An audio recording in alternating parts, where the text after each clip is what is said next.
I have some exciting news. You can now schedule your TikTok videos, and I'm going to show you how. I don't know if you noticed, but when you are making your TikTok video, before you post it or go to the next screen, there's a little arrow up in the right-hand corner with a little line under it. You can actually film your video and then download it, and it's going to load to your phone and to your photo file, and it's not going to have the watermark on it. And then I'm going to show you what you're going to do next. Next, I'm going to add a video clip, and I want you to look in the right-hand corner of the video clip, and you're going to see that little arrow.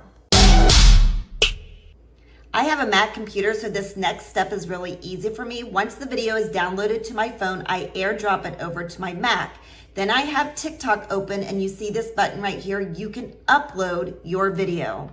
Now, once your video is uploaded, you can go ahead and you can edit it. You can add your caption, and the thing that I wanted to point out is you can now schedule that video. So I'm trying it for the first time. I have it set to go out at 9 o'clock tonight.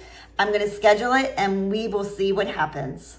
Make sure you save this video, share this video, because I'm teaching you how to build a business online so you can quit your 9 to 5.